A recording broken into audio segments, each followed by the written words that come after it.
Magnetic effect of current. देखो simple सी बात है, जब किसी वायर में अपन करंट फ्लो कराएं तो उसके अराउंड एक फील्ड डेवलप हो जाती है जिसको क्या बोलते हो, मैग्नेटिक फील्ड बोलते हो। ठीक है, अब इस मैग्नेटिक फील्ड की डायरेक्शन और ये कैसे होती है, तो ये अगर वायर है, इसमें करंट ऊपर फ्लो हो रही है, तो मैग्नेटिक फील्ड जो बनेगी वो इस वायर के परपेंडिकुलर प्लेन में बनेगी। पहली बात तो ये है, मैग्नेटिक फील्ड किधर बनेगी, वायर ऊपर है, ऊपर करंट फ्लो करा रहा है या नीचे करंट फ्लो करा रहा है, तो वायर जिस प्लेन में है उसके परपेंडिकुलर प्लेन में क्या बनेगी, मैग्नेटिक फील्ड बनेगी। ठीक है, ऐसे बनेगी, ऐसे टेढ़ी नहीं बनेगी, ऐसे परपेंडिकुलर। और वायर के केस में सर्कुलर बनेगी। अब सर्कुलर बनेगी तो कौन सी डायरेक्शन में होगी, या एंटी क्लॉकवाइज या क्लॉकवाइज होगी। इसके लिए क्या रूल है कि अगर ये राइट हैंड रूल है, सिंपल सा, आप राइट हैंड से इस वायर को पकड़ लो, इन फिंगर्स को मोड़ना पड़ेगा इसको पकड़ने के लिए। तो अगर थंब की डायरेक्शन में करंट जा रही है तो ये फिंगर्स की डायरेक्शन में क्या होगी, मैग्नेटिक फील्ड होगी। तो अगर करंट अपवर्ड है तो मैग्नेटिक फील्ड ऐसे कैसे होगी, एंटी क्लॉकवाइज। जो करंट डाउनवर्ड है तो कैसी होगी, क्लॉकवाइज। ये सिंपल सा रूल है। प्लेन में या बोर्ड पर हम अगर इस वायर के कारण ऐसे एंटी क्लॉकवाइज करंट फ्लो हो रही है तो इधर तो अंदर की तरफ जाएगी ऐसे, और इधर से बाहर निकलेगी। तो जब करंट अंदर की तरफ जाती है तो उसको क्रॉस से डिनोट करते हैं। क्रॉस का मतलब होता है perpendicular to the plane and invert, और डॉट का मतलब क्या होता है, प्लेन के परपेंडिकुलर, इसके परपेंडिकुलर एंड आउटवर्ड। तो करंट ऐसे जा रही। ठीक है, ये हो गया करंट की डायरेक्शन को पता करने का रूल। पहला पॉइंट ये है, ये करंट की और मैग्नेटिक फील्ड की डायरेक्शन में आपस में क्या रिलेशन होता है, राइट हैंड थंब रूल अपन इसमें लेते हैं। अब यहां पर कुछ और पॉइंट भी होते हैं, जैसे मैग्नेटिक फील्ड ड्यू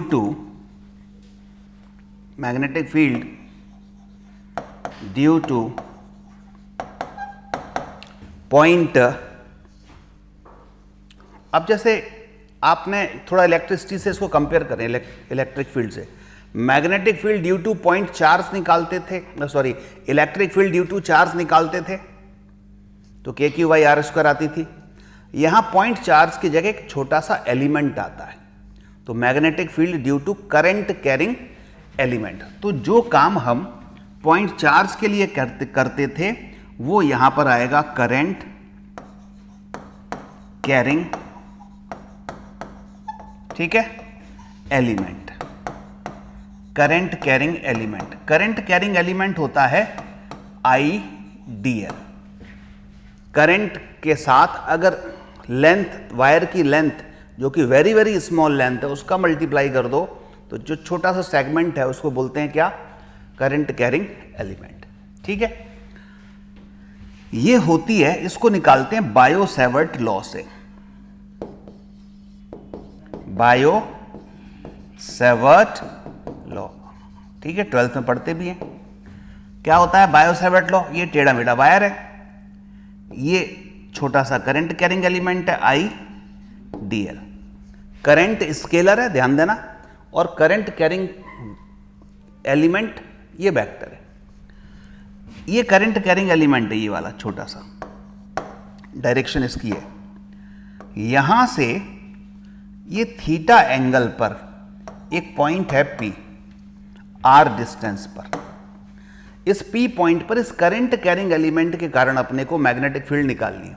तो वो मैग्नेटिक फील्ड होगी dB इक्वल टू, अगर आप मैग्नीट्यूड निकालोगे तो μ0/4π IDL sine theta by R²। ठीक है, ये याद रखना है, μ0/4π IDL sine theta upon R²। ध्यान देना, जैसे IDL है, IDL के ही डायरेक्शन में कहीं कोई पॉइंट है, जैसे ये वाला IDL की डायरेक्शन में यहां कोई पॉइंट है, P' पॉइंट है, यहां मैग्नेटिक फील्ड कितनी होगी बताओ, इस फॉर्मूले से ये थीटा कितना हो जाएगा इस पॉइंट पर, 0, तो मैग्नेटिक फील्ड कितनी हो गई? 0। तो जो आइडियल है ना, उसी की डायरेक्शन में कहीं किसी पॉइंट पर अगर मैग्नेटिक फील्ड निकालना हो तो इसके कारण हमेशा 0 होती है।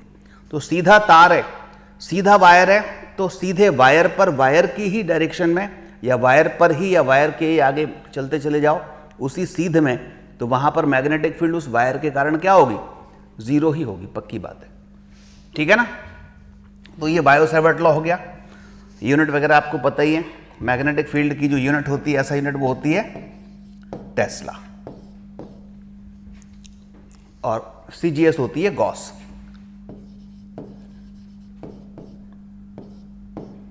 ये एसआई है और ये सीजीएस है। ठीक है, चलो आगे बढ़ते हैं। अगर वायर सीधा है और उससे ऐसा वायर है, आई करंट फ्लो हो रही है, आर डिस्टेंस पर मैग्नेटिक फील्ड निकालना है, तो ये एंगल कितना हो गया? 90। कैसी होगी ये फील्ड? यहां पर क्रॉस टाइप होगी, और बी निकालना है, कितनी होगी बायो-सैवर्ट लॉ से? एक छोटे से एलिमेंट के कारण, इस आईडीएल के कारण, तो क्या होगा? Mu not upon 4 pi IDL by R square, यही होगी। साइन थीटा 90 हो गया, साइन 91 हो गया। अच्छा, एक फॉर्मूला और है, इसको हम अगर चार्ज के टर्म में निकालें, करंट कैसे फ्लो होती है? जब किसी वायर के अंदर इलेक्ट्रॉन बहते हैं, चार्ज बहता है। अब जरूर नहीं है कि चार्ज वायर के अंदर ही बह रहा हो, अगर खुद कोई चार्ज पार्टिकल है क्यू, वो फ्लो हो रहा है, वो मूव कर रहा है, तो जिस वेलोसिटी से वो मूव कर रहा है उसके कारण भी करंट बनेगी।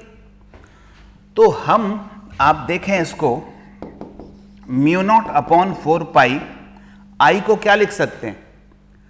क्यू बाई टी लिख सकते हैं। तो Q D Q by D T, Q by D T लिखा, D L by R square.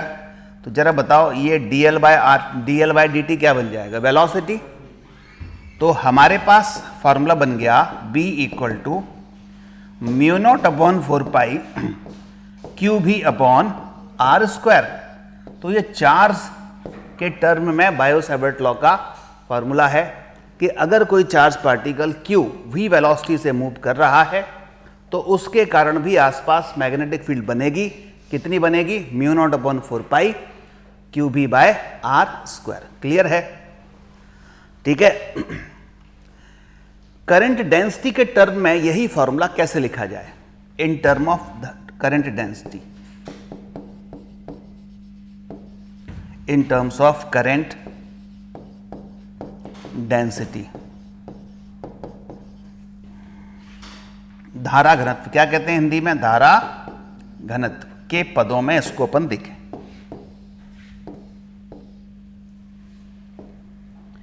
बताओ J इक्वल टू होता क्या है? धारा घनत्व, करंट डेंसिटी, J बराबर I अपॉन ए। तो I अपॉन ए, ठीक है। इसमें I को रिप्लेस कर पाओगे J इंटू ए, इस I की जगह। तो B बराबर क्या बन गया?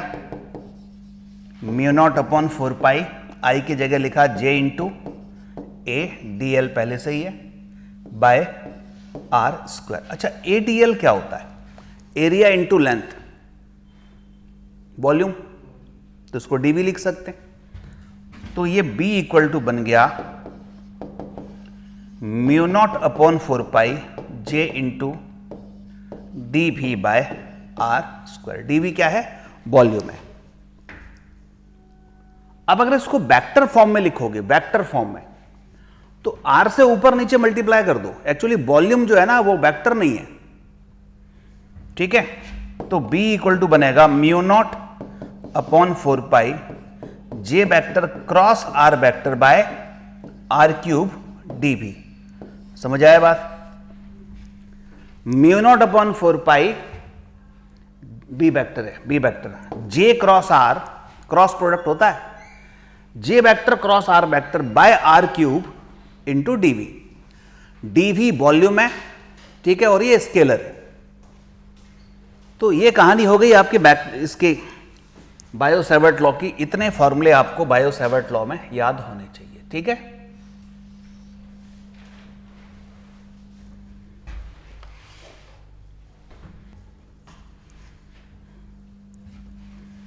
अब आप देखिए अगला,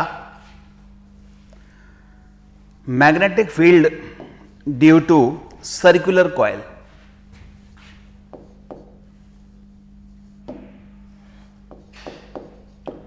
magnetic field on the axis of circular coil। देखो ये एक सर्कुलर कॉइल है जिसमें करंट आई फ्लो हो रही है और ये इसकी एक्सिस है। यहां पर आपको मैग्नेटिक फील्ड निकालना है पी पॉइंट पर। तो ऊपर एक छोटा सा करंट कैरिंग एलिमेंट मान लो जिसका नाम है आई डी एल। बताओ ये जो सर्कल है वो ऐसा है, तो इधर करंट बाहर की तरफ निकलती हुई दिखेगी, डॉट टाइप दिखेगी कि नहीं, बाहर की ओर इधर अंदर जाती हुई लगेगी, तो क्रॉस बना लिया। अब करंट ऐसी निकल रही है बाहर, तो थंब इधर है, तो ये फिंगर कैसे जाएंगे ऊपर की तरफ, तो यहां करंट ऊपर होगी, यहां पर मैग्नेटिक फील्ड ऊपर की डायरेक्शन में होगी या नीचे, ऊपर। तो जब ऊपर होगी तो एग्जैक्ट ऐसे नहीं होगी, इसके परपेंडिकुलर। और इसके परपेंडिकुलर कैसे, इसको मिला दो, आर यहां पर ये मिलाया तो यहां कुछ पॉइंट बना, सपोज ये आर बना, तो इस आर के परपेंडिकुलर होगी, ठीक है। ये बन गई magnetic field dB. Bio Savart law क्या कहता है, या जो है शुरुआत में अपन ने देखा वो क्या कह रहा है कि करंट जिस डायरेक्शन में जा रही है उसके परपेंडिकुलर क्या होती है, ये उसके परपेंडिकुलर मैग्नेटिक फील्ड होती है, परपेंडिकुलर प्लेन में। तो करंट ऐसी है, ये लाइन हुई, इस लाइन के परपेंडिकुलर फील्ड होगी, ठीक है। जो एंगल ये है, ठीक है, और इससे एक लाइन अगर यहां परपेंडिकुलर ड्रॉ कर दूं मैं ऐसी, तो वही एंगल ये होता है ज्योमेट्री से। तो ये अगर फाई है तो ये वाला भी फाई होगा, ठीक है। इसको मिला दो इधर नीचे, तो इसके लिए ये होगी डीबी।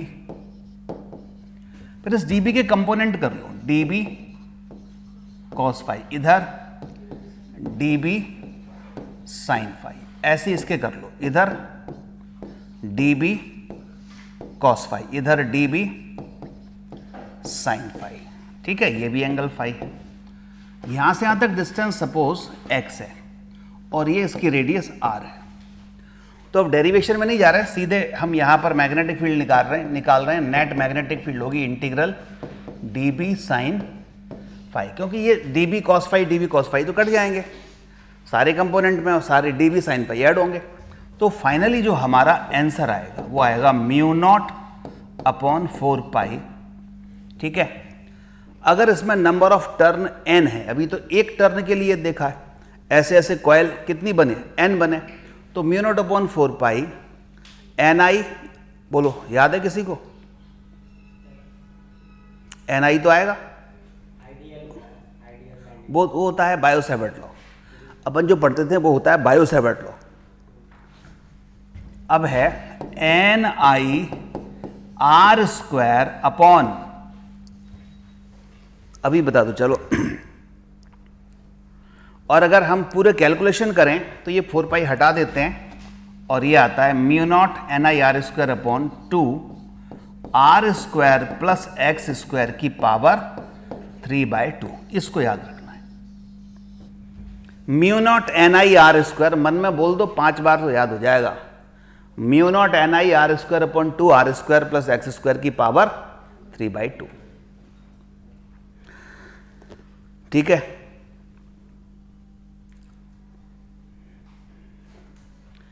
इसका ग्राफ बड़ा इंपॉर्टेंट है।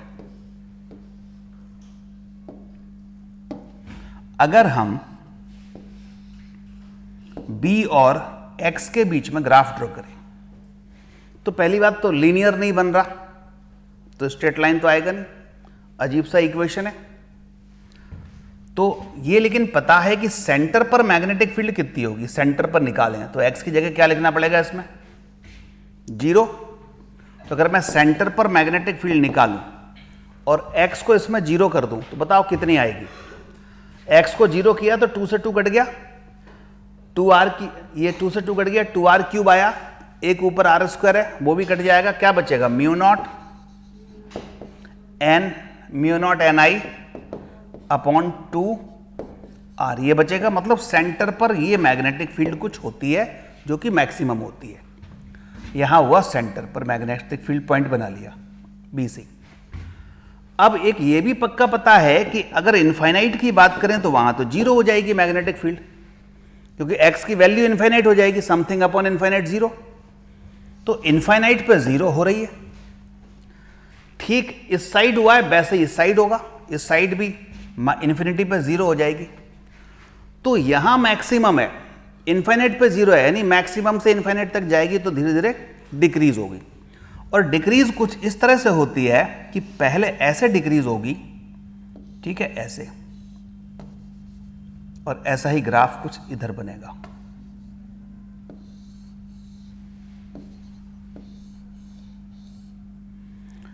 इस पॉइंट पर इसकी कर्वेचर चेंज हो जाती है। ऊपर से देखने पर कैसा लग रहा है, कॉन्वेक्स। अब इधर से कर्वेचर चेंज हो जाएगी, डिक्रीज होने का कर्वेचर ऐसा।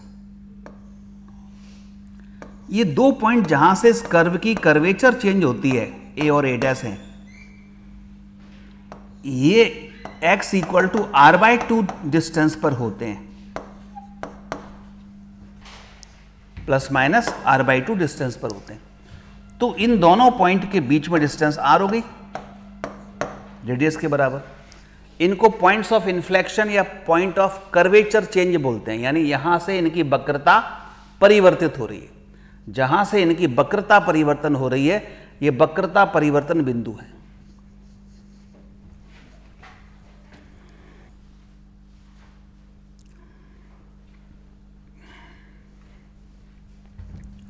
ये जो वक्रता परिवर्तन बिंदु है, यहां मैग्नेटिक फील्ड कितनी होती है, ए और ए डैश पर बराबर होती है, कितनी होती है, म्यू, ये होती है, एक फैक्टर याद रखो, ये 2 अपॉन, अब म्यू नॉट के टर्म में लिखोगे तो फिर 4/5√5 म्यू नॉट NI/r, याद रख लो आप, डायरेक्ट याद रख लो। क्या करेंगे, ये जो r/2 है ना, इसको यहां रख दो x की जगह, x की जगह क्या लिख दो r/2, और फिर सॉल्व करो। तो सॉल्व करने पे आएगा 4/5√5, इसको याद रखें, और mu naught NI upon simple r, mu naught I upon r याद रख लो, और नीचे जिसका फैक्टर याद रखो 4/5√5। ये सीधा सवाल हो गया।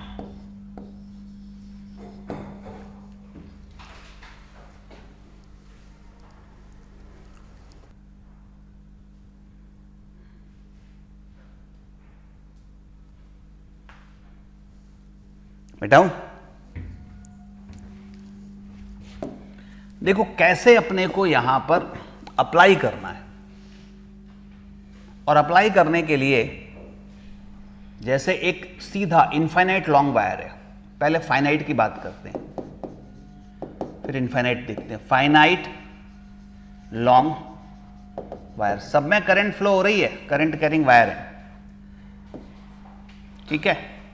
ये वायर है AB, इसके परपेंडिकुलर r डिस्टेंस पर यहां हमें मैग्नेटिक फील्ड निकालनी है, I, इसमें करंट फ्लो हो रही है। क्या फार्मूला होगा,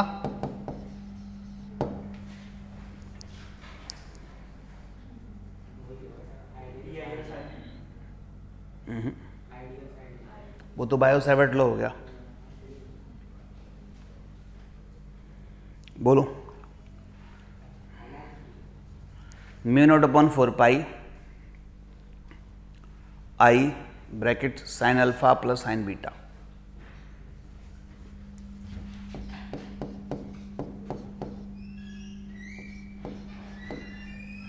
mu not I upon 4 r sign alpha plus sine beta. याद रखो, एक एंगल है अल्फा और ये वाला एंगल है बीटा,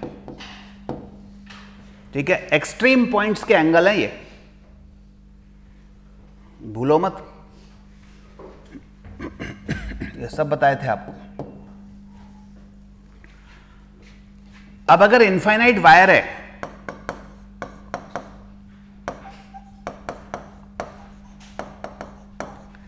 इनफाइनाइट वायर ऐसा होता है जो ऊपर और नीचे इनफाइनाइट तक जाता है, आई करंट है, तो एंगल कितने हो जाएंगे अल्फा बीटा, ये इनफाइनाइट तक चला गया तो ये 90, ये वाला भी 90, 90 हो जाएंगे। तो ये बन गया म्यू नॉट आई अपॉन कितना 4 पाई आर इंटू साइन 91 यानी 2 से ये कट गया, तो आंसर आया म्यू नॉट आई अपॉन कितना 2 पाई आर। तो इनफाइनाइट लॉन्ग वायर के केस में आर डिस्टेंस पर आसपास मैग्नेटिक फील्ड कितनी होती है, mu naught I upon 2 pi R. ठीक है, फाइनाइट के केस में mu naught I upon 4 pi R sine alpha plus sine beta, इस डायग्राम में अल्फा बीटा ये होते हैं, याद रखो, बहुत आसान है ये सब। रेगुलर बैच में इनको डिराइव करके फिर एक एक करके बहुत सारे क्वेश्चंस करते हैं उसके। अब सीधे सीधे डायरेक्ट में लिख रहा हूं क्रैश कोर्स में या रिवीजन कोर्स में। ठीक है,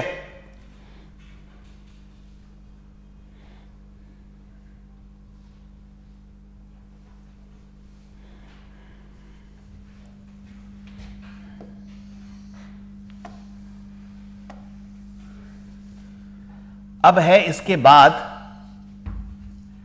सेमी इनफाइनाइट वायर।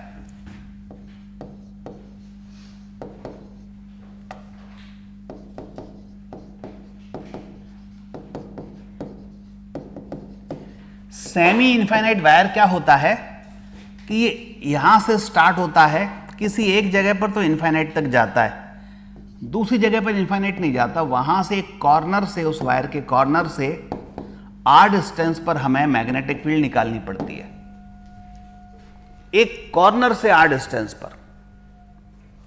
इस केस में मैग्नेटिक फील्ड का फॉर्मूला होता है, यहीं से निकलता है, मेन फॉर्मूला यही है। एक तरफ साइन कितना हो जाएगा, साइन 90, नीचे वाला जो इनफाइनाइट तक जा रहा है, और जो इनफाइनाइट तक नहीं जा रहा है वहीं से है, तो वहां पर कितना हो जाएगा 0, तो साइन 0 की वैल्यू क्या हो जाएगी 0। तो क्या बचा, इसमें बीटा 0 होगा और अल्फा क्या होगा 90, क्या बन जाएगा B equal to mu naught I upon 4 pi R sine 0 0, sine beta की वैल्यू 1 हो गई, बस यही रह गया, B equal to mu naught I upon कितना 4 पाई आर। ये 2 पाई आर उसका आधा हो गया, mu naught I upon 4 pi R. ठीक है,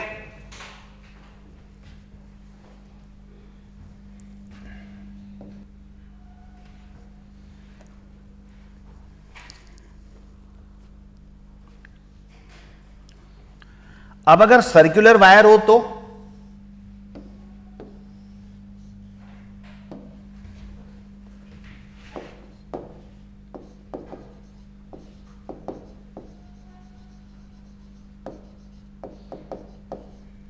सर्कुलर वायर, वृत्ताकार तार, ये सर्कल है, करंट आई फ्लो हो रही है, सेंटर पर मैग्नेटिक फील्ड निकालना है। अभी देखा था कितनी निकली थी, सर्कल के सेंटर पे अभी निकाली थी mu naught N I upon 2r, तो इसमें एक ही सर्कल है तो mu naught I upon 2r हो जाएगी, mu naught I upon 2r। अब देखो इसकी डायरेक्शन कैसे निकालते हैं। अगर ये करंट ऐसी कैसी बह रही है क्लॉकवाइज, तो यहां थंब किधर आ रहा है बाहर, तो क्लॉकवाइज में ये डॉट बनेगी यानी बाहर की तरफ। और अगर इसी सर्कल में करंट ऐसे क्लॉकवाइज बह रही है तो क्या बनेगा क्रॉस, क्रॉस का मतलब मैग्नेटिक फील्ड अंदर की तरफ है।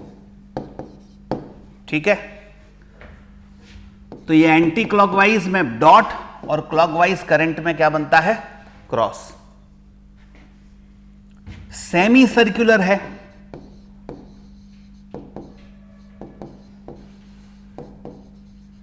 सेमी सर्कुलर ऐसा बनता है,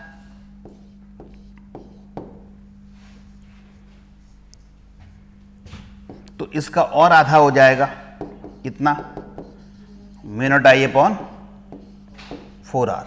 एक क्वार्टर सर्कल हो तो और आधा कर दो, एक चौथाई सर्कल।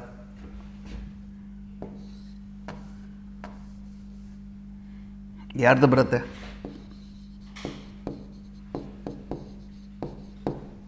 क्वार्टर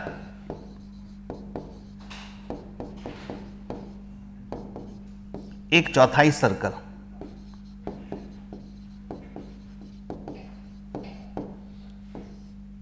ऐसे एक चौथाई है, 1/4 आर डिस्टेंस पर यहां पर ये होगा। इसका और आधा कर दो, mu naught I upon 8r। ठीक है, mu naught I upon 2r, mu naught I upon 4r, mu naught I upon 8r।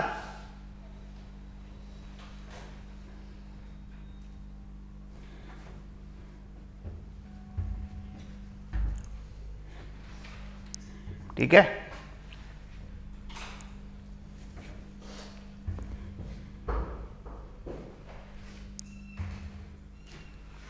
अब हम बात करते हैं एम्पियर सर्किटल लॉ, एम्पियर का लूप का नियम, एम्पियर सर्किटल लॉ,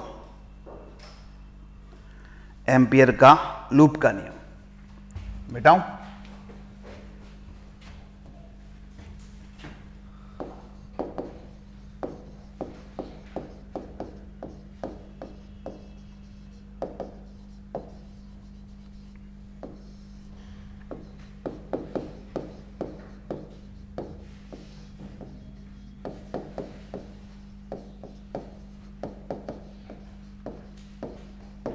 एम्पियर ये कहते हैं कि अगर जैसे मेरे पास कुछ वायर हैं, एक वायर ये हो गया, इसमें I1 करंट फ्लो हो रही है, एक वायर ये हो गया, इसमें I2 करंट हो रही है, ये वायर का बंडल है।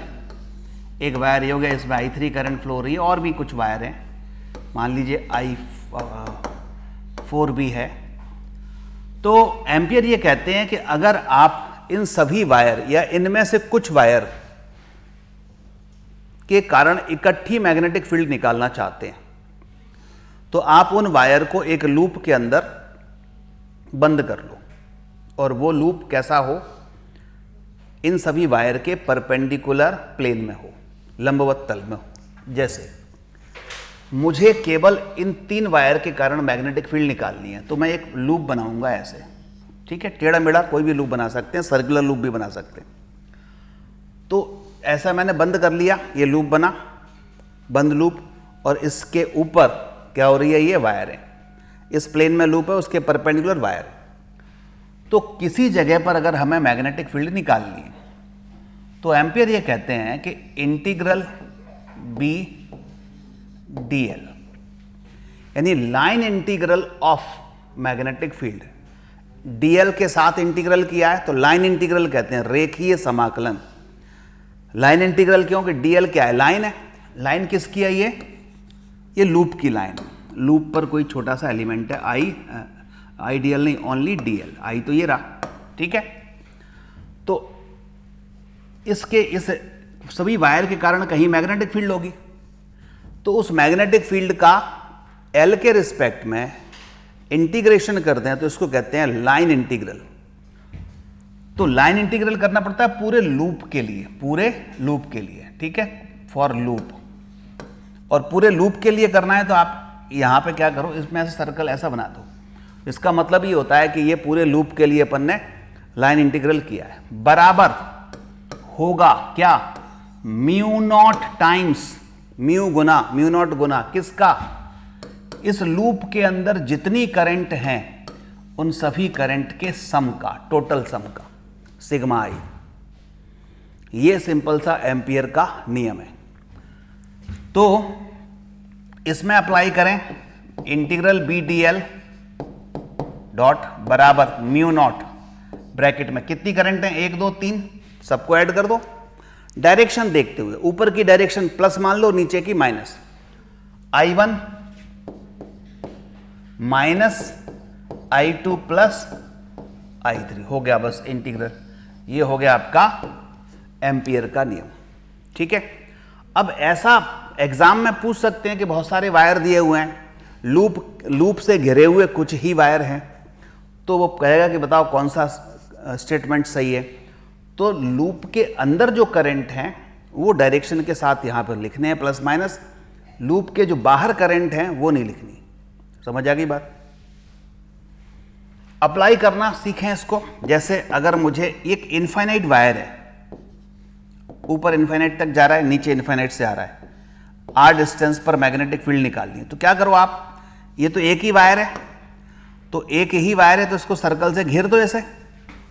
अब इंटीग्रल ये लगाओ formula, integral B D L बराबर क्या आएगा बताओ, म्यू नॉट, एक ही करंट है तो म्यू नॉट आई। अब हमें तो बी निकालना है तो बी बाहर ले लो और इंटीग्रल डीएल कर लो, म्यू नॉट आई। जरा बताओ इंटीग्रल डीएल का मतलब क्या है?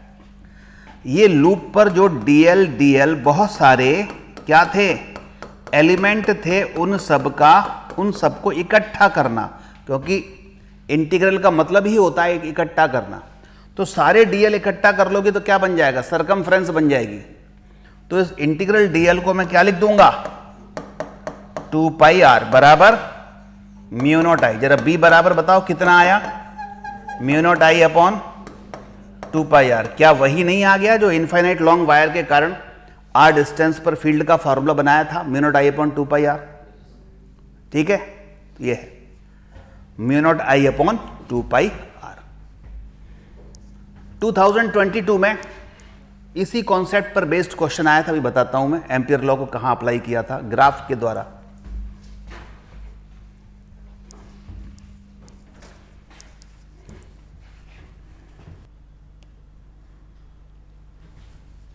मिटा दूं?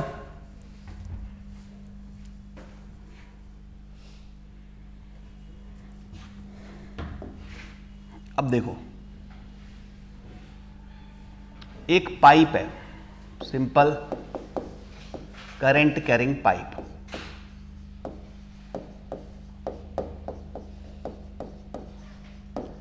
करंट को ले जाने वाला पाइप।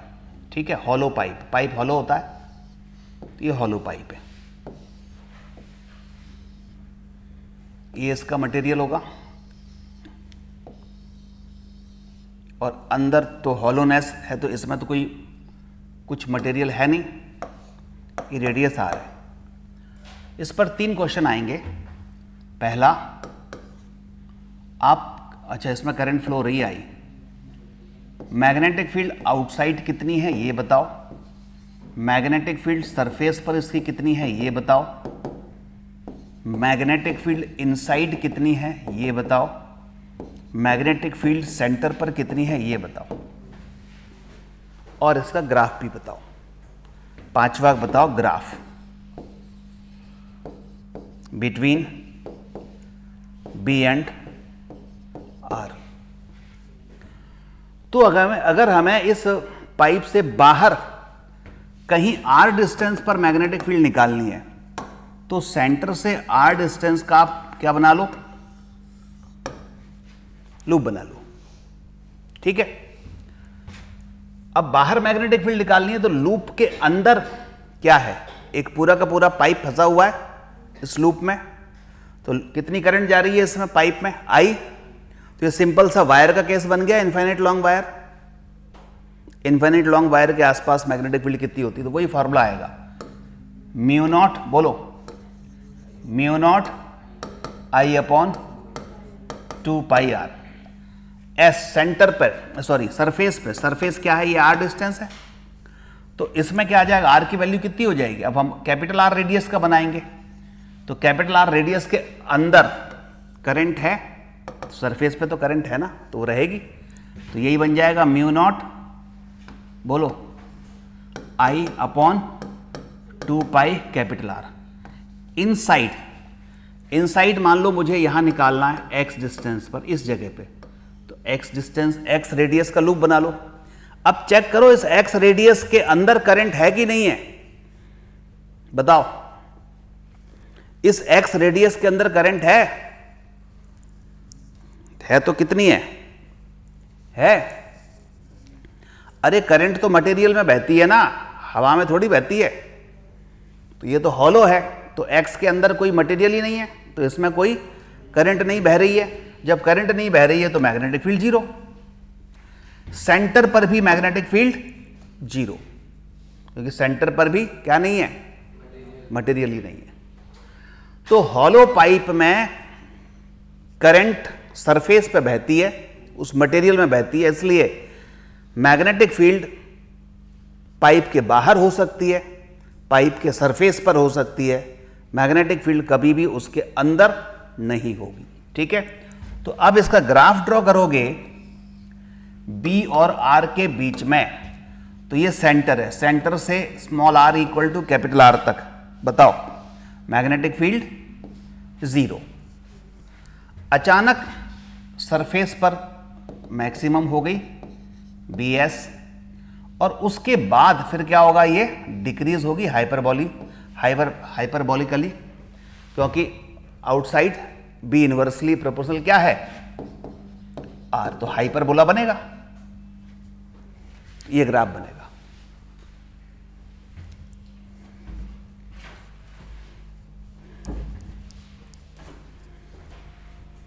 अति परवलयाकार, इसको अति परवलय कहते हैं, हाइपरबोला।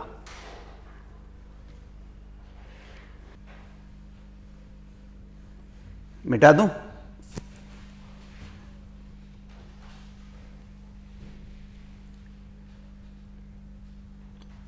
अब अगर देखो 2022 का क्वेश्चन अगला,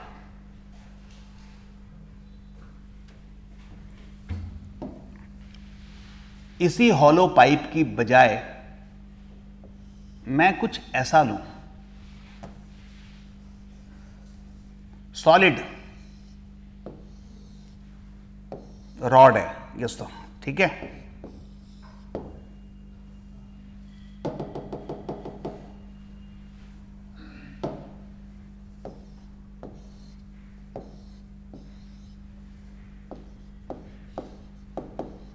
सॉलिड रॉड,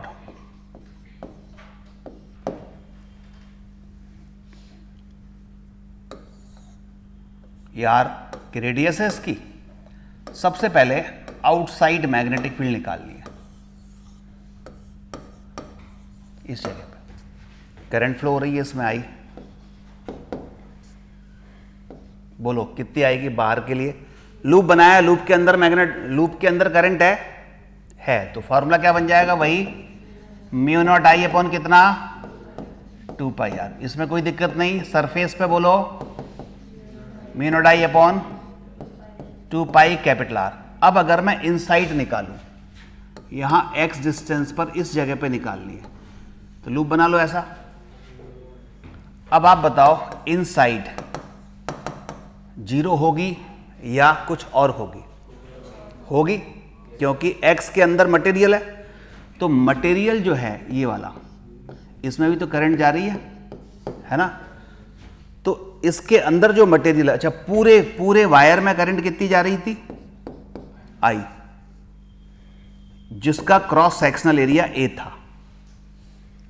तो इतना छोटे से एरिया में क्या आई ही जाएगी या आई से कम जाएगी, आई से कम जाएगी, सिंपल बात है। तो यहां पर जब हम इनसाइड निकालेंगे म्यू नॉट अपॉन 2 पाई, अब मैं इसका सीधा आपको शॉर्टकट बता रहा हूं। वैसे तो यहां आई की जगह आई डैश लिख के फिर यूनिट एरिया की करंट निकाल के फिर उस एरिया से मल्टीप्लाई कर दो जिस एरिया में करंट निकालनी है, ठीक है, फिर सॉल्व करते हैं।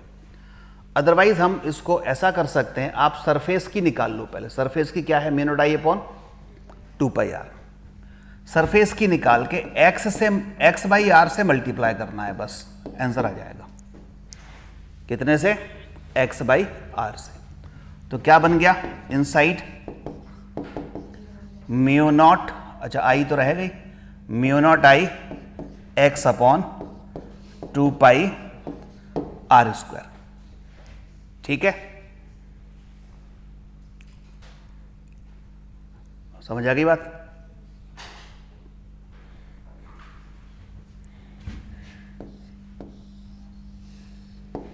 अब इसे ग्राफ खींचो, ये ग्राफ ही 2000 22 में पूछा गया था।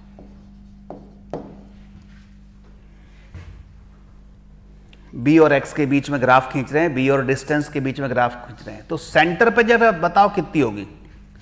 एक्स को 0 कर देंगे सेंटर पे तो पूरा 0 हो गया, सेंटर पे तो 0 होगी ही।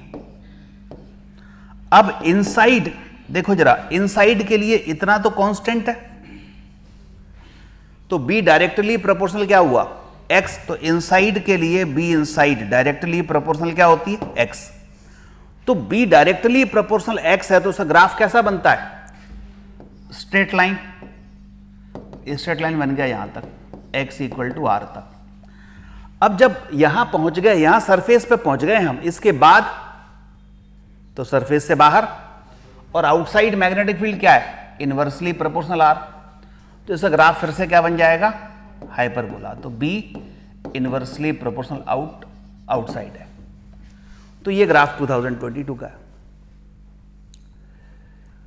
ठीक है, पूरी फिजिक्स में चाहे ग्रेविटेशनल फील्ड हो, इलेक्ट्रिक फील्ड हो, मैग्नेटिक फील्ड हो, अगर किसी सॉलिड पार्ट के अंदर बनती हो, अगर बनती हो तो, नहीं बनती है तो नहीं, अगर बनती हो तो सरफेस की निकाल लो और फिर एक्स वाई आर से सिंपल मल्टीप्लाई करना है तो अंदर आ जाएगी।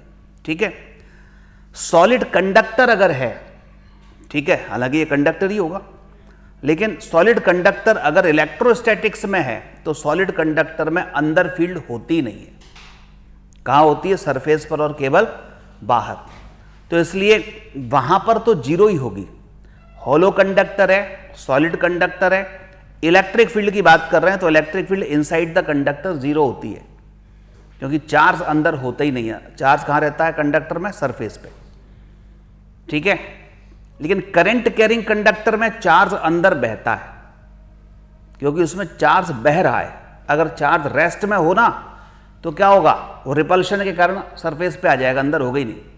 लेकिन यहां तो कोई धक्का लगा रहा है ना, बाहर आया, उसको बैटरी लगी है, इसलिए वो उसको सरफेस पे रिपल्शन तो हो रहा है, लेकिन साथ साथ वो धक्का दे रहा है, तो पूरे वायर के अंदर वो चार्ज बह रहा है। तो इसलिए ध्यान देना, अगर मैग्नेटिक फील्ड की बात कर रहा है तो सॉलिड कंडक्टर के अंदर की भी होती है, सरफेस पे भी होती है, बाहर भी होती है।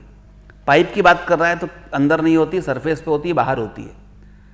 ठीक है, इलेक्ट्रिक फील्ड की बात कर रहा है तो सॉलिड में अंदर नहीं होती, सरफेस पे होती है, बाहर होती है। लेकिन इलेक्ट्रिक फील्ड अगर नॉन कंडक्टिंग सॉलिड है तो नॉन कंडक्टिंग में तो जहां चार्ज देते हैं वहीं रहता है, तो इसलिए अंदर भी होगी, सरफेस पे भी और बाहर भी। ठीक है, तो ये यहां पर कुछ पॉइंट्स हुए। अब कुछ और मैं रेडीमेड क्वेश्चन देता हूं आपको।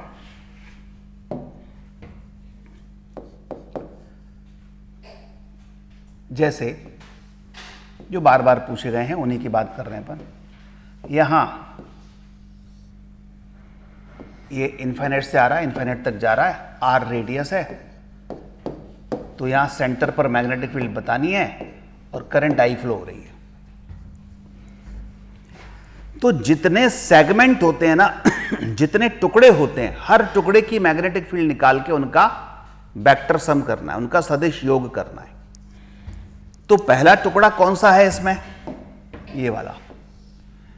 इस टुकड़े के कारण इस जगह पर मैग्नेटिक फील्ड कितनी होगी, 0, क्योंकि इसी वायर के सीध में ही उसी जगह पर है।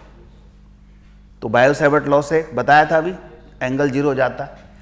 इसकी फील्ड 0, इसकी कितनी होगी यहां, वो भी 0, सेम लाइन पे है। ठीक है, लेकिन इसकी तो होगी, कितनी होगी, μ0I अपॉन 4R। बस हो गया आंसर। ठीक है, दूसरे पे आ जाओ।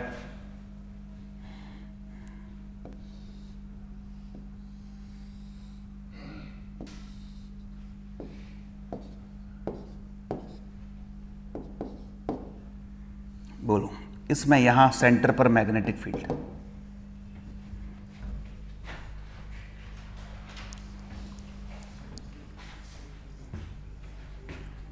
ये ऐसी लाइन है, इस लाइन से यहां बोलो कितनी होगी पहले सेगमेंट के कारण,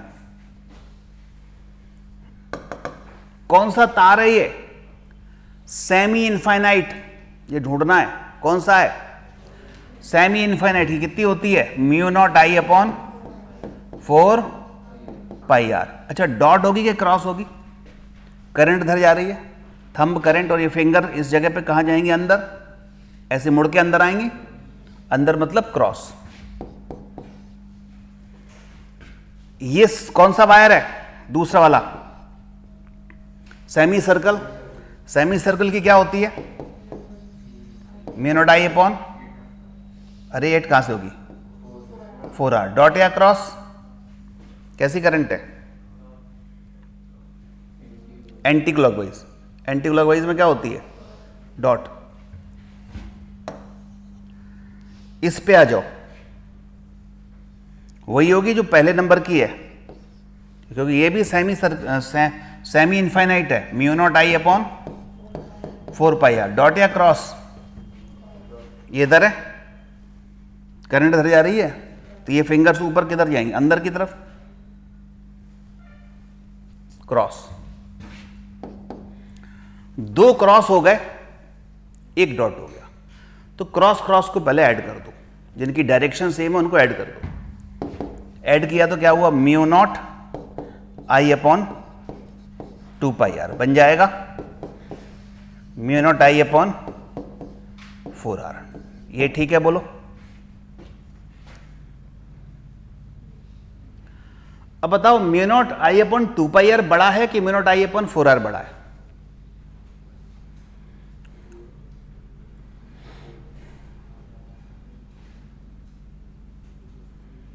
अरे यार, कक्षा 3 का क्वेश्चन, कौन बड़ा है? जिसमें डिनोमिनेटर में संख्या कम है, ये 4 कम है कि 2 पाई कम है? 2 पाई कम है। कौन सा गणित पढ़ रहा है? पाई की वैल्यू कितनी होती है, 3.14 इंटू 2 कितने हुए, 6.28, और ये अकेले 4 है। तो ये क्या हुआ, ये ज्यादा है ना, 4 ज्यादा है, तो पूरा कितना हो गया, 4 ज्यादा है कि ये ज्यादा है, ये ज्यादा है, ठीक है। तो ये ज्यादा है, तो ये क्या हो गया, टोटल कम हो गया। तो इसका मतलब ये हो गया कि अगर हम पूरी की वैल्यू बात करें तो ये वाली फील्ड इस वाली फील्ड से कैसी होगी, अरे डिनोमिनेटर में जो अगर कम होता है तो टोटल बढ़ जाती है कि नहीं, है ना। तो ये वाली वैल्यू इससे ज्यादा होगी, यानी डॉट की फील्ड ज्यादा होगी और क्रॉस की फील्ड कम होगी इस केस में। इसलिए बड़े में से छोटा माइनस कर दो, बड़े में से छोटा माइनस कर दें तो जो बड़े का डायरेक्शन है ना वही बनेगी, यानी फाइनल आंसर क्या आएगा, डॉट आएगा। तो फाइनल आंसर पहली पक्की बात है कि डॉट आएगा, क्योंकि जो बड़ा है उसी की डायरेक्शन आएगी। समझ आई बात। अब घटा दो, इसमें से घटाने के लिए क्या कॉमन आ रहा है, mu naught I upon R तो कॉमन है ही। अब इसमें आपको देखना पड़ेगा ऑप्शन के हिसाब से कि ऑप्शन में क्या दिया है, ठीक है। ऑप्शन के हिसाब से आपको कॉमन लेने पड़ते हैं। मान लो मैं यहां से mu naught I upon R common ले लूं, तो फिर मुझे अंदर बचेगा 1 अपॉन 2 पाई, सॉरी यहाँ पे प्लस के, ये इसमें से माइनस करना है, तो 1 अपॉन आर माइनस आर तो ले लिया था, तो 1/4 बचा, 1/4 माइनस 1 अपॉन 2 पाई, ये अपना बच रहा है। अभी अपन अपने हिसाब से कॉमन लिए इसलिए। अब ऑप्शन में ये हो सकता है कि 1 अपॉन 4 पाई आर कॉमन ले ले, mu naught I upon 4 pi R common ले ले। अब 1 upon mu naught I upon 4 pi R जब वो कॉमन ले लेगा तो यहाँ उस हिसाब से नंबर आ जाएंगे, ये उस हिसाब से यहाँ पर जो क्वांटिटीज हैं वो आ जाएंगी, ठीक है।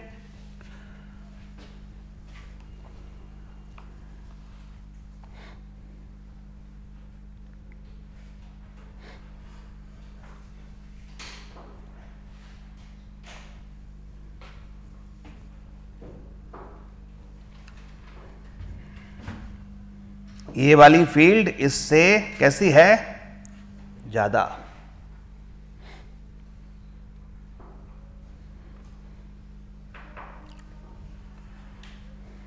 एक और क्वेश्चन,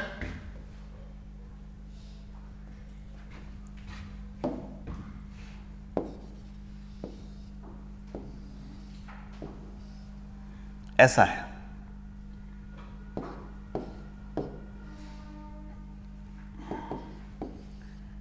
इस जगह पर मुझे मैग्नेटिक फील्ड निकालनी है। 3 सेगमेंट हैं, केवल इसको ही पलट दिया है, नीचे वाले को। अब बताओ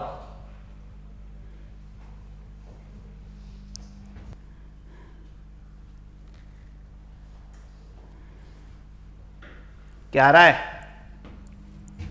देखो, इसकी फील्ड बराबर होगी। इसकी कैसी होगी? क्रॉस। और इसकी क्रॉस क्या होगी? करंट इधर है तो ये फिंगर बाहर आ रही है। ये फिंगर, इस तार को पकड़ो तो ये फिंगर ऐसे घूम के इधर इस पॉइंट पर अंदर की तरफ जाएंगी ऐसे, और इसको पकड़ेंगे तो ये फिंगर्स बाहर निकलेंगी। तो इसके लिए क्या हो रही है? क्रॉस, और इसके लिए डॉट। दोनों बराबर हैं तो कट जाएंगी दोनों। बचेगी किसकी? केवल इसकी बचेगी। तो कितने हो गए यहां? μ0I/4R। और डायरेक्शन कैसी है? एंटी क्लॉकवाइज, तो डॉट। हो गया आंसर। एक वायर जो ऊपर है वही नीचे हो और सीधा जा रहा हो तो दोनों की फील्ड कट जाती है। एक वायर ऊपर है और पलट के अपोजिट डायरेक्शन में आ जाए तो दोनों की फील्ड जुड़ जाती है, जैसा कि इसमें हुआ था। दोनों की फील्ड जुड़ रही थी, यहां दोनों की फील्ड कट रही है।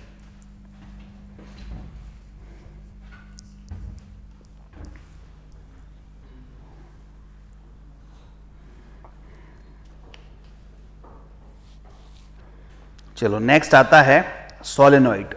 मिटा दूं इसको?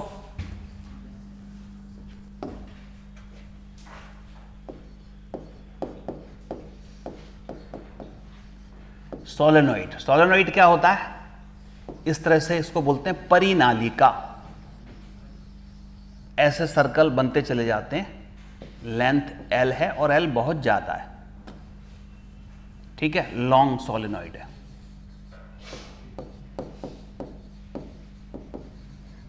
लॉन्ग सोलेनोइड की ये एक्सिस होती है, एक्सिस। इसके बारे में कुछ पॉइंट देखें। Magnetic field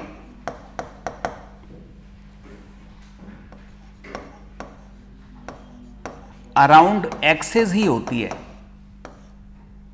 is around axis, axis के आसपास ही होती है और स्ट्रांग होती है।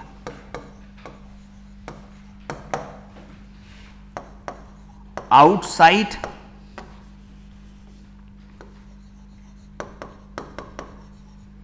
सोलेनोइड अप्रॉक्स 0 होती है, 0 ही मान के चलेंगे। मतलब मैग्नेटिक फील्ड यहीं होगी केवल, यहां अंदर ऐसे ही। इधर 0, इधर भी 0, बाहर 0। सोलेनोइड के अंदर ही मैग्नेटिक फील्ड होती है। कितनी होती है? Inside μ0Ni। N क्या है? Number of turn per unit length, number of turn per unit length. एक होता है टॉरॉइड।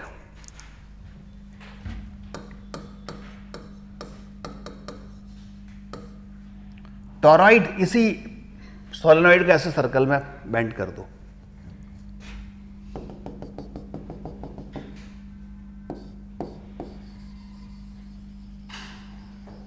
ऐसे बंद कर दो,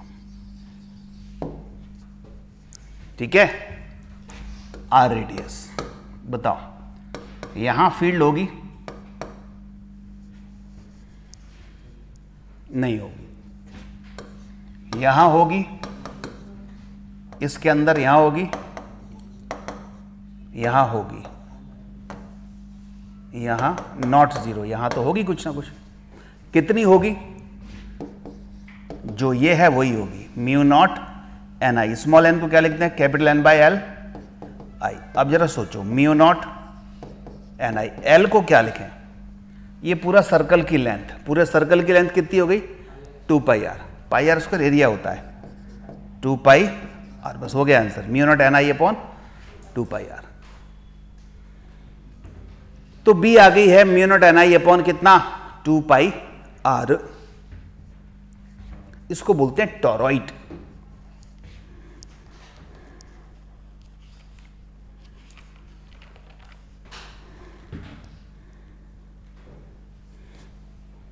ठीक है, यहां पर हो गई मैग्नेटिक फील्ड की बात। अब मैग्नेटिक फील्ड में अगर कोई आवेश रख दें, चार्ज रख दें, या उसको मूव कराएं चार्ज को, तो क्या कोई मैग्नेटिक फोर्स भी उस पर लग सकता है क्या, उसकी बात करते हैं।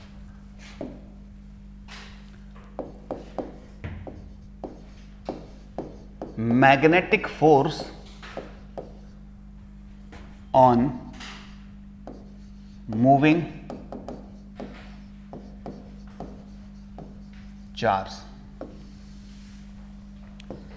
एक चार्ज है Q, V वेलोसिटी से मूव कर रहा है, ठीक है, और कोई मैग्नेटिक फील्ड है इधर, मान लो ऐसी B, इस मैग्नेटिक फील्ड में मूव कर रहा है, और B और V के बीच में एंगल सपोज थीटा है। तो मैग्नेटिक फील्ड, मैग्नेटिक फोर्स होता है Q V B sine theta, simple सा फॉर्मूला है, Q V B sine theta. अब देखना, अगर मैग्नेटिक फील्ड इस डायरेक्शन में है, इसी डायरेक्शन में चार्ज मूव कर रहा है, तो मैग्नेटिक फोर्स कितना होगा 0, क्योंकि साइन 0 0।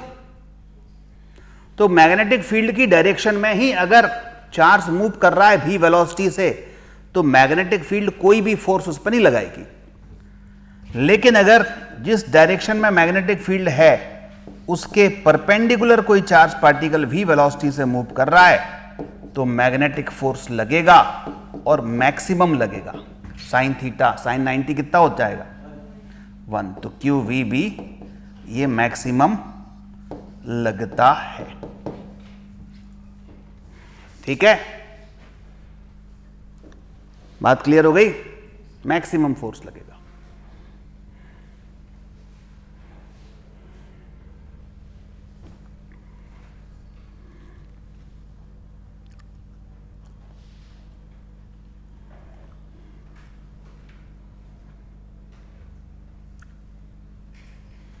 वेक्टर फॉर्म में यही फॉर्मूला होता है, F vector equal to Q bracket V vector cross B vector, क्योंकि v की वैल्यू वेक्टर फॉर्म में दी होगी, b की वैल्यू वेक्टर फॉर्म में दी होगी, और उन दोनों का क्रॉस प्रोडक्ट करना है अपने को। तो ये कई बार पूछा गया है, ध्यान रखना, f vector equal to Q bracket v vector cross b vector.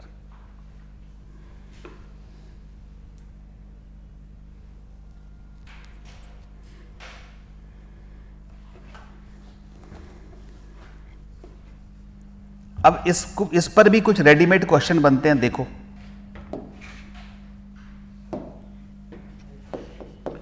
एक वायर है, एक नीचे वायर है, इसको बैलेंस करना है। ये वाला वायर सपोज फिक्स है, इसमें इस डायरेक्शन में करंट I1 फ्लो हो रही है, तो वो कहेगा कि ऊपर वाले वायर में h डिस्टेंस पर है, किस डायरेक्शन में और कितनी करंट फ्लो कराएं कि ये बैलेंस हो जाए। ठीक है, इसके लिए हमें दो वायर के बीच में, दो पैरेलल वायर के बीच में फोर्स पता करना पड़ेगा। ठीक है, तो दो पैरेलल वायर के बीच में फोर्स पहले अपन पता कर लेते हैं कितना लगता है। देखो यहां पे फोर्स, और फोर्स कौन सा लगेगा, मैग्नेटिक फोर्स बिटवीन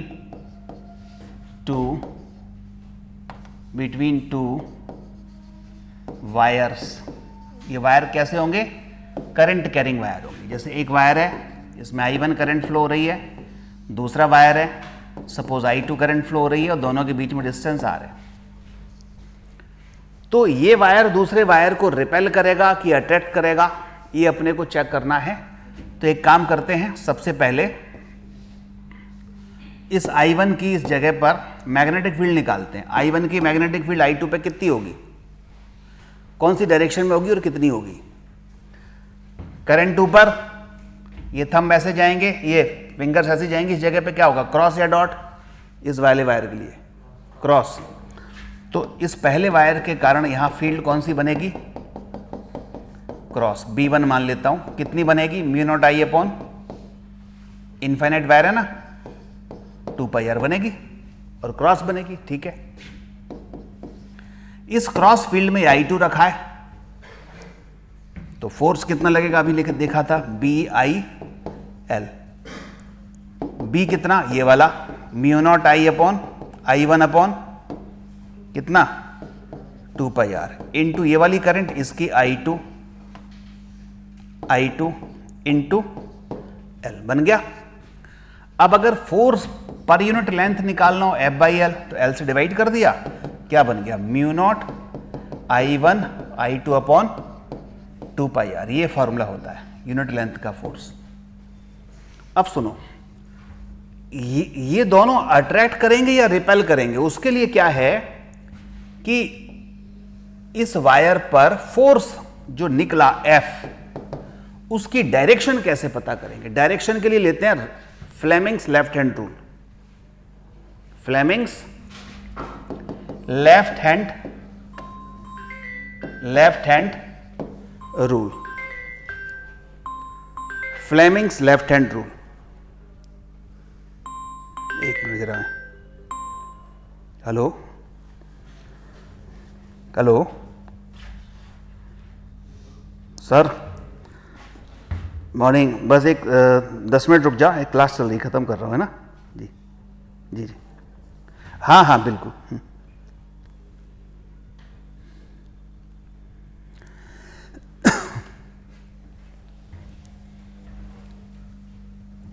तो क्या कह रहे थे अपन, फ्लेमिंग्स लेफ्ट हैंड रूल। तो यहां पर फ्लेमिंग्स लेफ्ट हैंड रूल ये लगाया, क्या कहता है Fleming's left hand rule.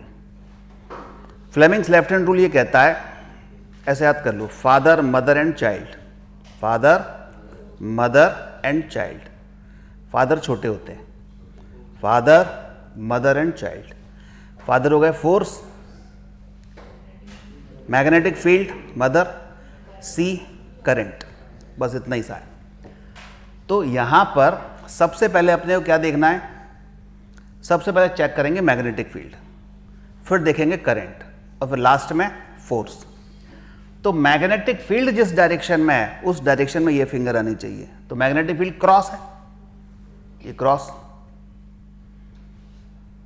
Child किधर जाएंगे, ऊपर, मैग्नेटिक फील्ड वहीं रहे, करंट ऊपर, तो ये थंब किधर आया, फोर्स किधर आया, इधर, कौन से साइड, लेफ्ट साइड। यानी इस पर लगने वाले फोर्स की डायरेक्शन ये होगी, ये होगा सेकंड पर फर्स्ट के कारण फोर्स।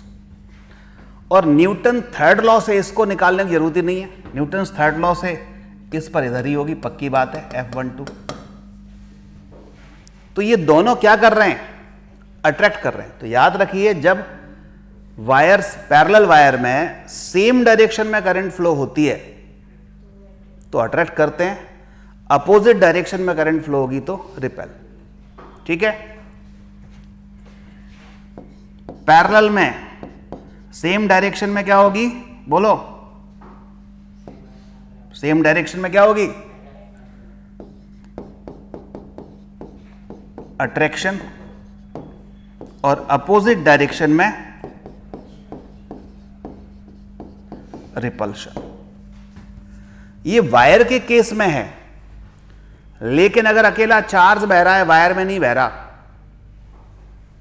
तो मैग्नेटिक फील्ड के कारण तो यही कहानी होगी, मैग्नेटिक फोर्स तो यही लगेगा। चलो ये लिख लो, फिर समझाता हूं उसको थोड़ा सा।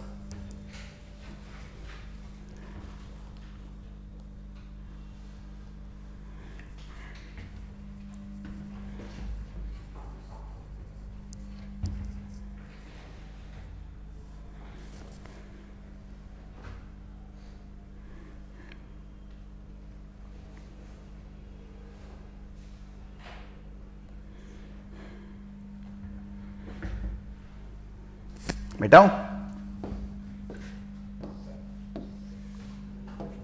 देखो ऐसे उसने बोला कि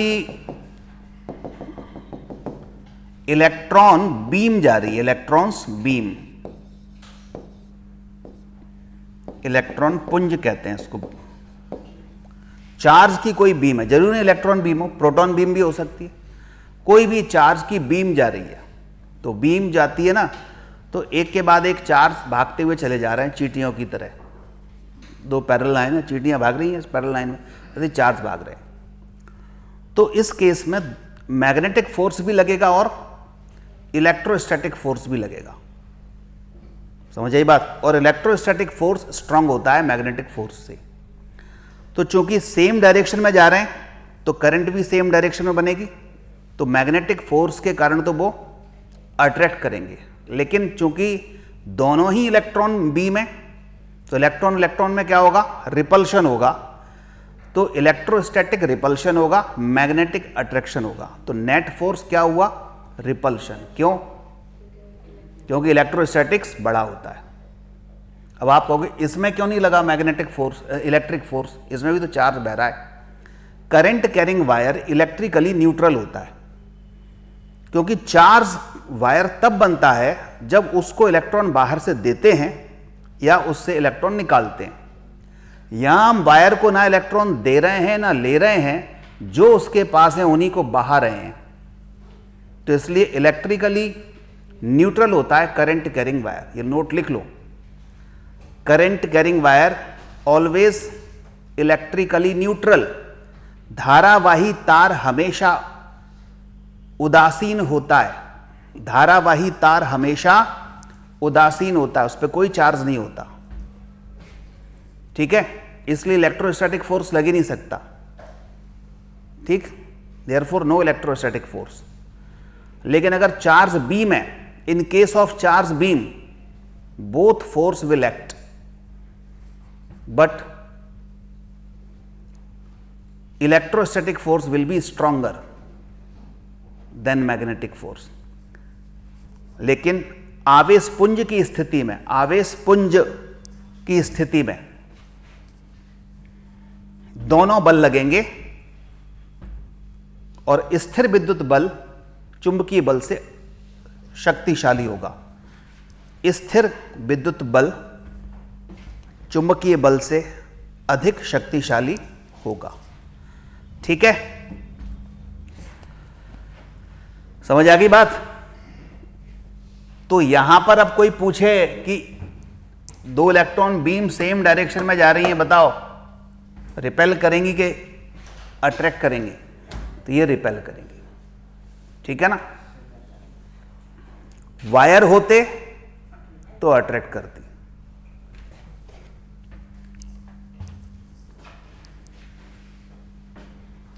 अब हम इस तार के बैलेंसिंग की बात कर रहे थे।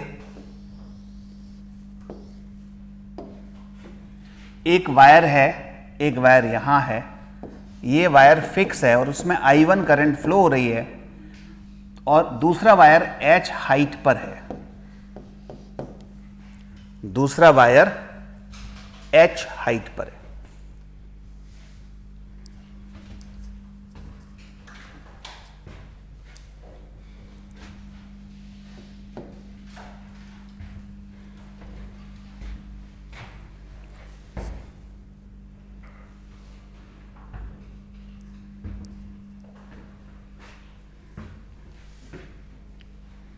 ठीक है?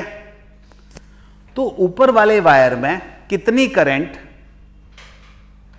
फ्लो हो कि ये अपनी जगह पर हवा में लटका रहे, बैलेंस रहे। तो मान लो इसमें I2 करंट फ्लो हो रही है, लेकिन डायरेक्शन भी बतानी है और I2 की वैल्यू भी बतानी है। तो देखो ऐसा सोचो कि ये गिरेगा, तो किसके कारण गिरेगा? अपने वेट के कारण गिरेगा। तो अगर ऊपर इतना ही मैग्नेटिक फोर्स लग जाए तो वो mg को बैलेंस कर लेगा। सिंपल सा कॉन्सेप्ट है, बताओ। तो हम क्या कर देंगे?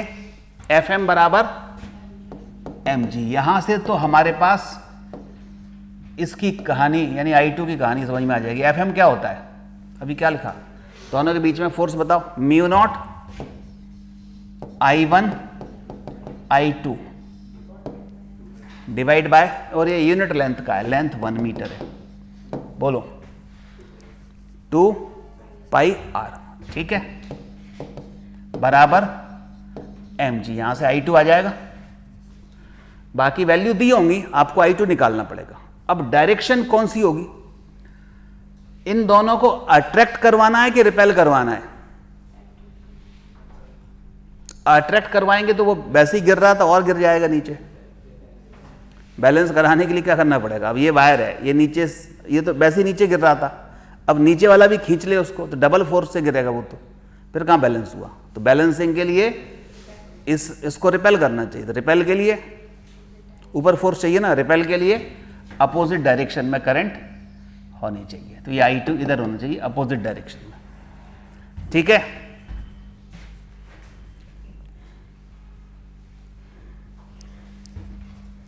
अब कभी कभी ये पूछता है, ये तो हो गया फॉर बैलेंसिंग,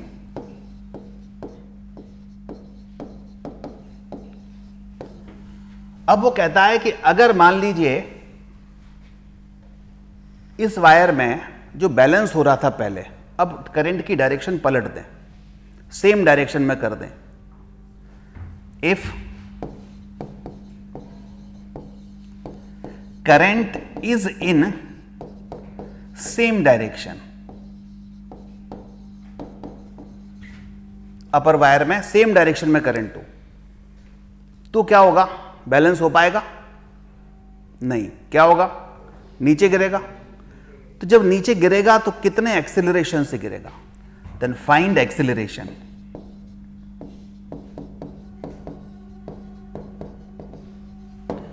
एक्सेलरेशन के लिए सोचो इस पर नेट फोर्स कितना लग रहा है, इक्वल टू ma कर देंगे। तो बताओ net force, net F net बराबर क्या कर देंगे? ma। एफ नेट कितना लगेगा? mg तो लग ही रहा था, और अट्रैक्शन के कारण ये जो fm है वो भी नीचे ही लगा। क्या fm mg के बराबर नहीं है? बराबर है। तो mg लग रहा था और fm भी नीचे ही लग रहा है, तो fm mg के बराबर है, तो कितने लगे? 2mg। तो यहां क्या कर देंगे? 2mg बराबर ma, m से m कट गया, a कितना आया? 2g। तो डबल एक्सेलरेशन से गिरेगा ये। समझ आई बात?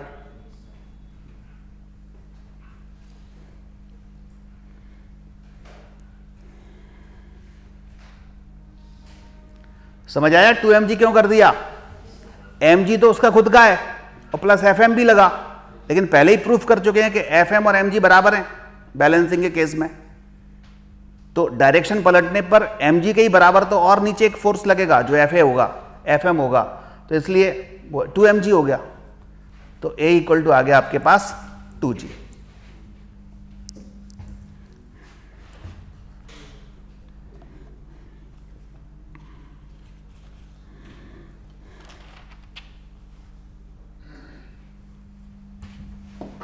एक दो क्वेश्चन और देखें। ये कोई एक टेढ़ा मेढ़ा तार है, ए और बी है, और ये क्रॉस टाइप मैग्नेटिक फील्ड में रखा हुआ है।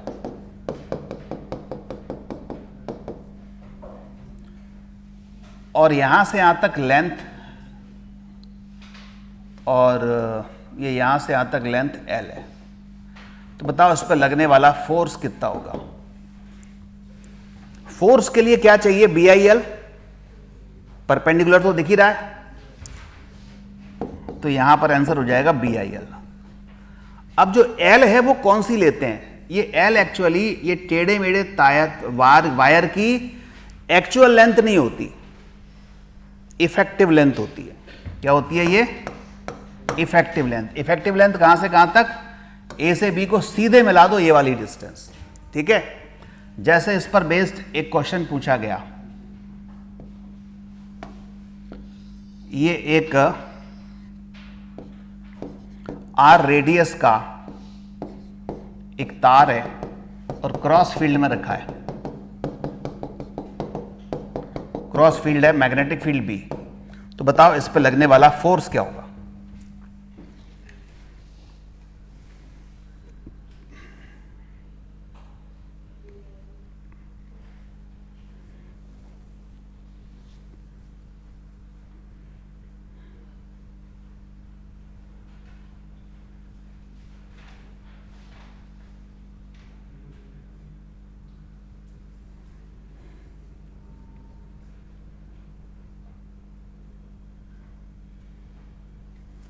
अरे सन्नाटा क्यों छा गया?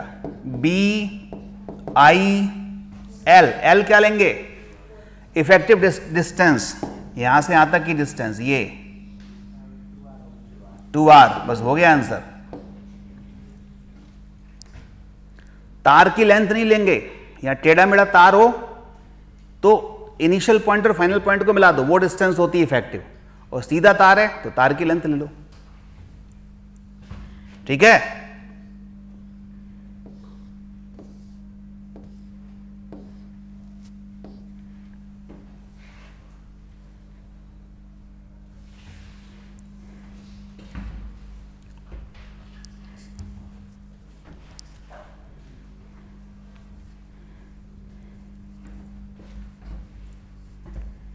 अब कोई चार्ज पार्टिकल अगर मैग्नेटिक फील्ड में जाता है और परपेंडिकुलर मैग्नेटिक फील्ड में जा रहा है तो वो सर्कल में घूमता है, पक्की बात है, वृत्त में घूमता है, लेकिन वो एंटी क्लॉकवाइज घूमेगा कि क्लॉकवाइज घूमेगा ये डिपेंड करता है मैग्नेटिक फील्ड कैसी है, और ठीक है ना।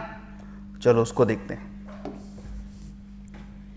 ये मैग्नेटिक फील्ड है आपके पास,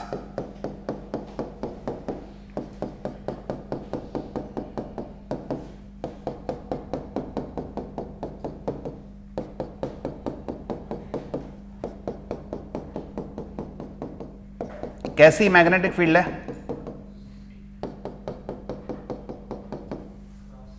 कैसी मैग्नेटिक फील्ड है? क्रॉस टाइप मैग्नेटिक फील्ड है। इसमें अगर मैं एक चार्ज पार्टिकल को भेजूं तो क्या होगा? इस पे फोर्स लगेगा, फ्लेमिंग लेफ्ट हैंड रूल लगा लो, father mother child. Magnetic field अंदर, पॉजिटिव चार्ज जिस डायरेक्शन में जाएगा अभी वेलोसिटी से, वही डायरेक्शन करंट की होगी।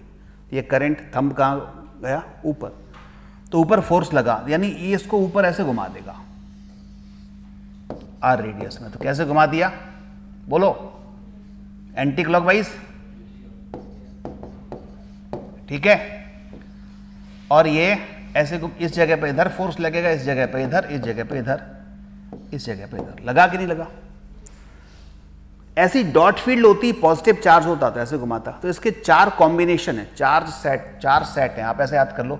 एक शॉर्टकट बता रहा हूं, बहुत सिंपल, और वैसे तो फ्लेमिंग्स लेफ्ट हैंड रूल से अपन करते हैं, लेकिन मैं एक अपना रूल बताता हूं आपको, बहुत सिंपल है। एनसीसी और एनडीए याद कर लो, ठीक है। एनसीसी का फुल फॉर्म तो वैसे नेशनल कैडेट कोर है। यहां याद रखेंगे, negative charge particle cross field में जाएगा तो क्लॉकवाइज घूमेगा। समझ में आ गई बात? Negative charge particle cross field में जाएगा तो क्लॉकवाइज घूमेगा। Negative charge particle dot field में जाएगा तो एंटी क्लॉकवाइज घूमेगा। इसका उल्टा, negative charge particle dot field में जाएगा तो क्रॉस का उल्टा। ये तो खैर कर ही दिया अपन ने। अगर नेगेटिव की जगह पॉजिटिव चार्ज पार्टिकल हो, क्रॉस फील्ड में जाए, तो सी की जगह ए आ जाएगा, पीसी है। अगर negative charge particle cross field में जा रहा है, क्लॉकवाइज घूम रहा है, तो पॉजिटिव चार्ज पार्टिकल जब क्रॉस फील्ड में जाएगा तो इसका उल्टा, एंटी क्लॉकवाइज घूमेगा। नेगेटिव की जगह पॉजिटिव चार्ज पार्टिकल हो, डॉट फील्ड में जाए, तो नेगेटिव डॉट फील्ड में जा रहा था तो एंटी क्लॉकवाइज घूम रहा था। अब पॉजिटिव डॉट फील्ड में जाएगा तो क्लॉकवाइज घूमेगा। तो बस ये चार सेट याद कर लो, एनसीसी एनडीए, एनसीसी का उल्टा पीसीए, एनडीए का उल्टा पीडीसी।